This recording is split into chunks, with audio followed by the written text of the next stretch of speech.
And another comment about how useful it could be to have mindfulness brought into primary schools and those skills, or Well, sounds like you've got some ideas about well, that. What's your thinking, Jane? okay, Hmm. right. Now, what I think about mindfulness is that if you have a classroom of 30 children Okay. and you can't possibly know what's going on in their homes, Hmm. and you say, for example, okay, we're all going to sit and close our eyes, or we're all going to lay on the floor and close our eyes, or, well, they are going to, you're not. We don't know in that classroom if that's what happens to a child when they're sexually abused. Right. Just lie there and shut your eyes, and I'm going to. So it gives me, it scares me, to be honest. And I know everybody's rushing to mindfulness and meditation and they're pulling out. Of course, it will benefit loads of children. It Mm. can't not. It's a wonderful, fabulous thing I love. But I just think that if you're going to do it with groups of children, you need to know again what you're looking for. If I mean, as an adult myself now, I do not. If I'm in a room of strangers or even people I kind of know, and somebody says, right now you have to lie on the floor and shut your eyes, I wouldn't want to do it.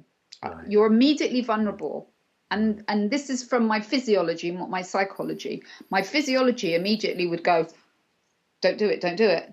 Right. So the meerkat brain is up and Yeah, aroused and thinking, right, yeah. my gut instinct, which of course is linked to my meerkat, is Mhm. going, don't do it. Do not make yourself that vulnerable. Don't do it. Run for the hills. Right, right. I think that's so helpful to think about. As you say, in a big class, do we know all the children? Do we know all their histories? What is going on in the house? And yeah, yeah. Well, maybe this is a good way to think about. And you talk about this in your TED talk. Like, there's something about thinking about the meerkat and what it might need might be helpful in helping a child to understand what they need, or how we might interact with a child. Yeah, definitely. You know, I find children are far more intelligent and far wiser than we are. By the time you get to be a grown up, you've had all your intuition annihilated. Right, right. And the most intelligent thing is what your body is telling you, what your gut instincts are telling you. Children are full of intuition, and until the grown-ups squish it out of them. Right, okay. So, Yeah. listen to children. They're very wise and they do know what they're talking about. Mm. And we would all do well to be a bit more humble and respectful of that.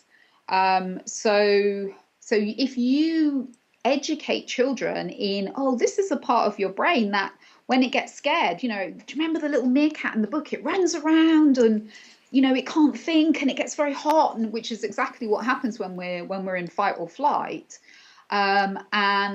And then it might get very emotional because that's what the elephant does, and then they kind of run around together and they're trying to keep safe, but they need help. So they need that clever part of our brain that's like a clever monkey to say, oh, let's calm our bodies down and then we can work together. Now, that's a simple model to give to a child. And they would get that. They would really get it. And you could do it with a whole class. And, to me, this is the joy. In fact, a really, really, really exciting thing